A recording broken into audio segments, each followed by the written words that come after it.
Good evening. Thank you for joining me. I'm Scott Sackett. I'm a comic book artist and an artist and an art director. Um, if you like this video, I hope you'll take a second to subscribe to my YouTube channel. I want to do a video called Why I'll Never Work for Marvel Comics. I'm not trying to be provocative or whatever by that title, but in fact, to be fair, I'll give you a little bit of history about myself quickly. First comic I ever read was Marvel Comics. It was in a record, one of those. They used to do them in the 70s. It was in third grade. Teacher had one. It was a record, and it had a little comic, and it was Fantastic Four #1, I believe, and it was sort of Fantastic Four. And it was the first comic book I'd ever read, and I was obsessed with them from that point. I didn't buy them. I grew up in a small town. There weren't regular comic books, but a little bit later, one of the first comics I bought that I remember was X-Men 119. It was drawn by John Byrne. At the time, I've drawn since I was a little kid. I saw John Byrne's art. I was obsessed with it from then on. To this day, I think John Byrne's one of the best comic book artists ever. But and if you haven't read that, X-Men are in Japan. They've gone through the Savage Land. They're in Japan. It's a story called "'Twas the Night Before Christmas." The X-Men or Japan is held hostage by Moses Magnum. He's got this volcano fortress.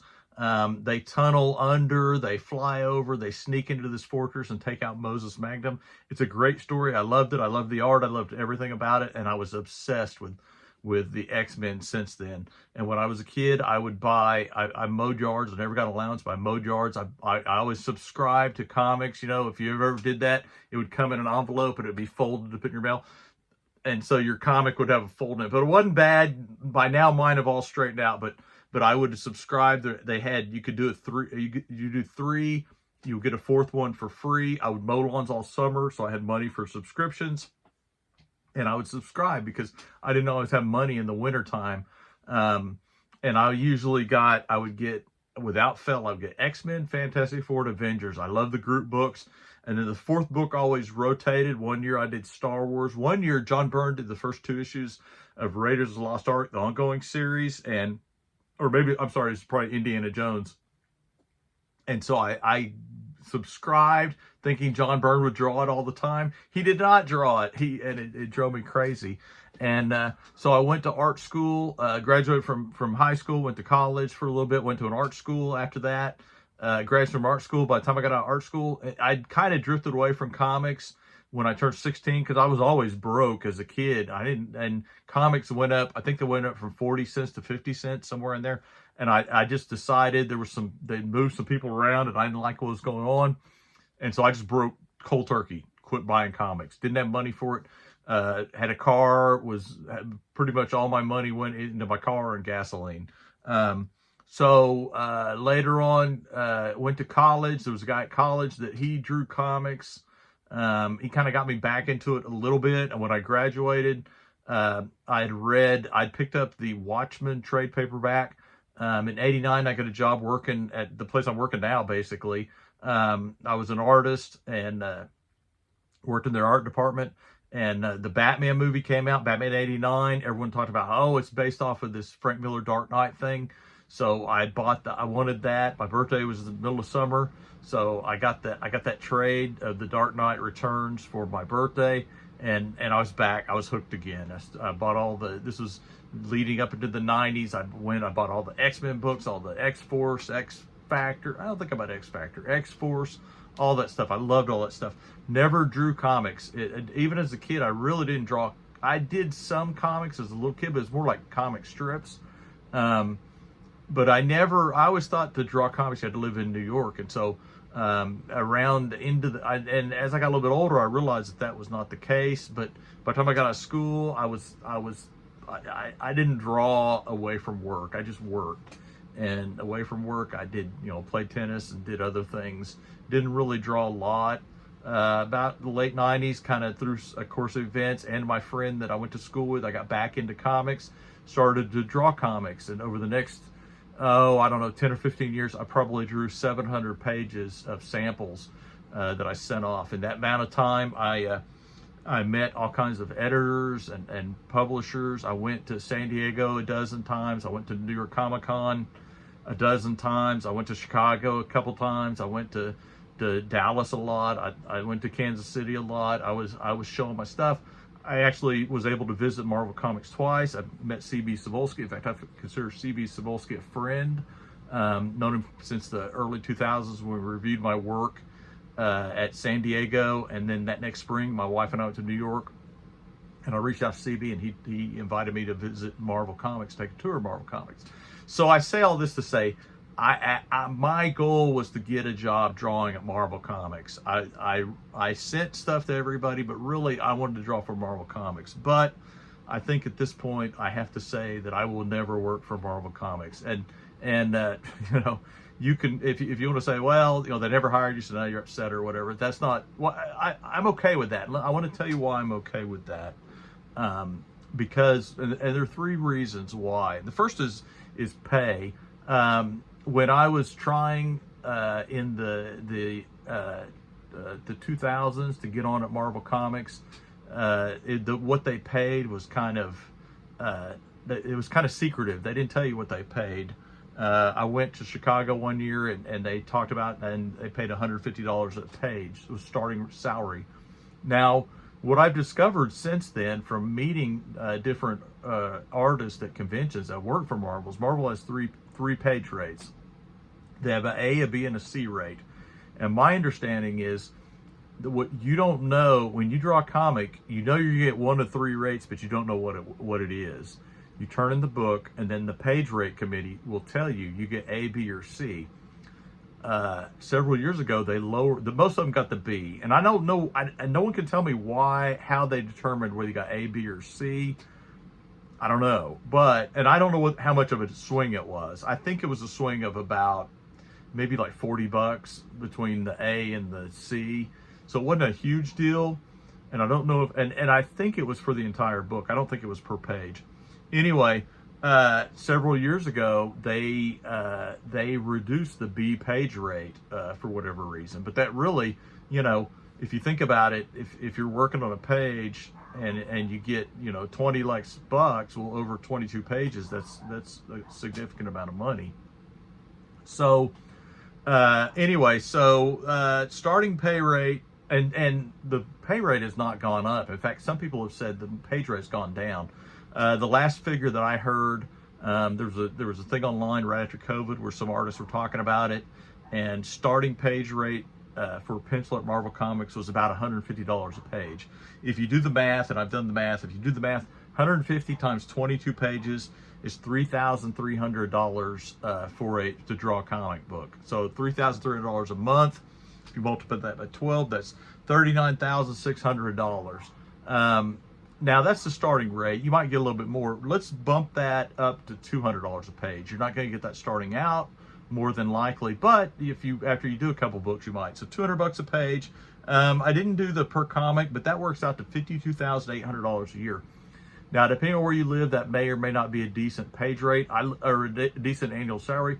I live in Oklahoma. That's not too bad. You could live off of that, certainly.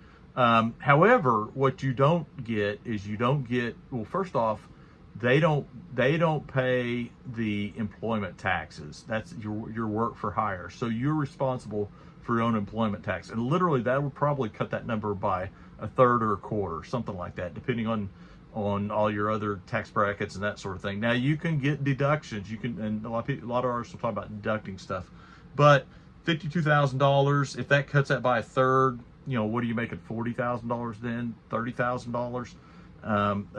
That's significantly less. And on top of that, you don't get 401k, you don't get insurance, so you have to provide your own insurance unless you make some kind of deal, which you probably will not be able to go in making a deal. And you don't get any vacation, no sick time, no holiday pay. Plus you got to work, you got to get the job done. And so the money is just not there. What I realized, after trying to break in at Marvel Comics, or trying to break into comics, but really Marvel, because I've done comic work, but really trying to get work at Marvel, what I've realized is it doesn't pay. It pays significantly less. The benefits are significantly less than my day job. My day job's a much better job. And probably most people, if you worked any place for any amount of time as an artist, you'll be doing better than you would be doing at Marvel Comics. They don't royalties. You talk about royalties. Royalties don't really. I mean, that doesn't factor into it. You're probably not going to be working on a book that gets royalties. And so my numbers may be off a little bit, but you're probably, for me, it's not the pay is not a lure like at one time I thought it was, just because the pay hadn't gone up. The other thing, the second reason is, when I was a kid, I would read the Stan Lee, I'd read the comics, I'd read the Stan Lee things. He'd talk about the bullpen, he'd talk about, and it seemed like there was a lot of camaraderie between all the people that worked there. Now, don't get me wrong, I know that was Stan Lee being Stan Lee, but there was a feeling that everyone enjoyed making comics, everyone loved, and I think the thing is the people that worked there, they knew the pay was low. That reminds me, I want to say one more thing before I get too far. So I mentioned John Byrne. John Byrne started out for Charlton Comics in 1973, and he was making $35 a page, which sounds terrible. But when you adjust it for inflation, it's $246.21. So John Byrne, starting at Charlton, which was considered the bottom tier of comics, he was doing this while he was working a day job. He was making $100 or almost $100 more than Marvel's starting rate nowadays. So to go to the bullpen thing, I get the feeling that, when you're working for $35 a page, you're doing it because you love the job. I think now it seems to be a lot of people are doing it because they want to work, and I don't want to put motive to anybody, but they want to work in other things. There's the idea of, I want to get a Netflix pitch, or get a movie deal, or do an independent comic and make money there, so I'll make my name at Marvel. And that's fine. Their motives are their motives. That's what it is. But there doesn't seem to be a camaraderie like there used to be. They used to talk about, they used to play softball against DC Comics, and Stan Lee would talk about that in the bullpen, the bullpen bulletins. But there doesn't seem to be that much anymore. And again, I know back then it wasn't like that. I've read all the Tomorrow's publications, and I've read Steve Ditko's essays, how it wasn't all it seemed. A lot of it was propaganda and stuff. But I'm saying now we don't even get the propaganda. In fact, with social media, I would say that it seems like a lot of creators seem to have a very negative attitude towards fans, towards fellow creators. We've seen many situations where fellow creators, because they're seen as being somehow, they don't think like they do, and I don't want to get into the politics of it, because it's not about that. It's about the idea that recently comic creator Ed Piskor committed suicide, and I don't want to get into the weeds on that, but it seemed like there was like this sense of glee among some people, and he was being I don't say he's being hounded. He was being accused of talking to a 17-year-old girl inappropriately online several years ago, and he was being hounded that. And it's not that he was innocent or he was right or whatever, but it's just the reaction. There's no forgiveness. You can't come back from a wrong. It just seems very mean-spirited. That's I guess that's what I'm trying to get at, is when I was trying to break in, it seemed like the comics community was a group of people that were all like-minded, and not that they thought the same. And I know that they didn't vote the same and all that kind of stuff. I'm not talking about that. I'm just talking about it seemed like they all got along because they just wanted to make comics. But man, now it just seems so mean-spirited from the outside. And when you think about the idea that you're not making good money, and then it's like if you commit some sort of transgression, real or imagined, the long knives are going to come out for you. And so it just doesn't seem like a fun place to work anymore. And so that's the second reason, is that it just doesn't seem like a fun industry to work in. It just seems like online I refer to the comics industry as a pack of wolves.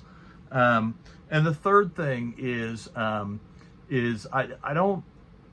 I've said before, the work at the Marvel Comics that I tried to work at, or that I applied for, submitted to, I would really need a time machine.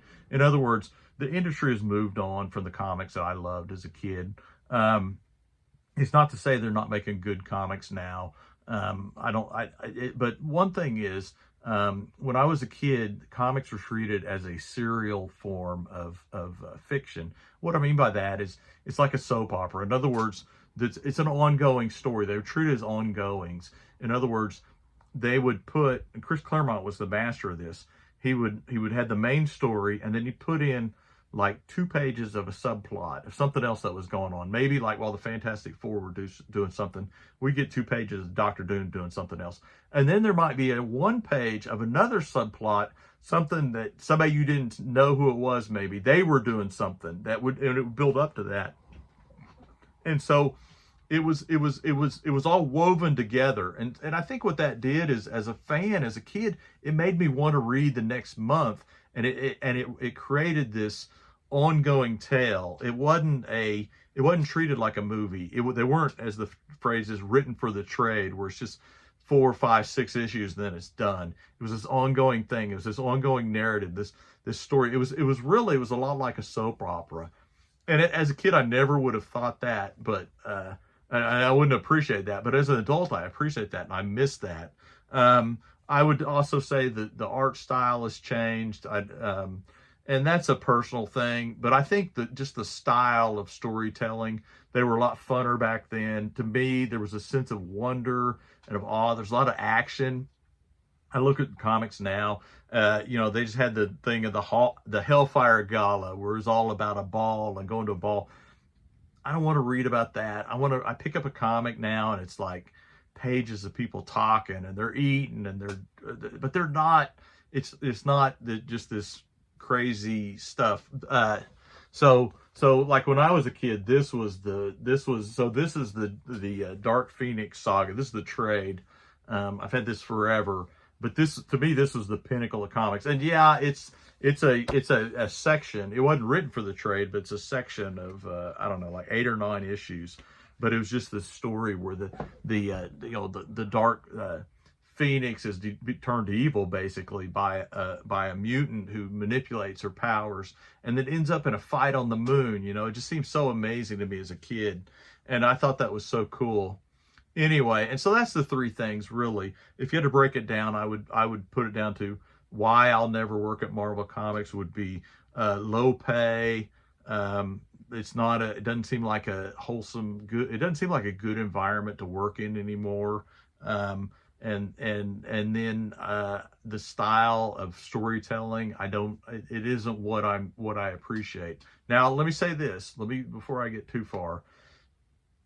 Would I work at Marvel Comics? If my phone rang and CB Cebulski called me and said, "Hey Scott, I want you to draw," I would do it. But would I quit my day job? Absolutely not, because I don't think the money's there, and I don't think the longevity is there like it used to be. They don't put an artist on a book for 2 or 3 years like they used to. You do an arc and then you're off and somebody else is on, or you alternate arcs. So my 12 issue money it's not even that much money really.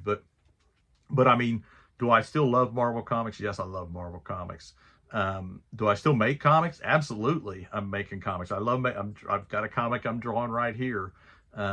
It has all the stuff in it. I'm not writing it, but it has all the stuff in it that I miss in Marvel Comics. And it's taken me a while to get to the point to where I realize, like, Marvel really isn't the place for me right now. Again, I don't want to be hypocritical. If they called me, I would, I'd try and give it a shot for sure. I wouldn't quit my day job. I wouldn't put all my eggs in that basket.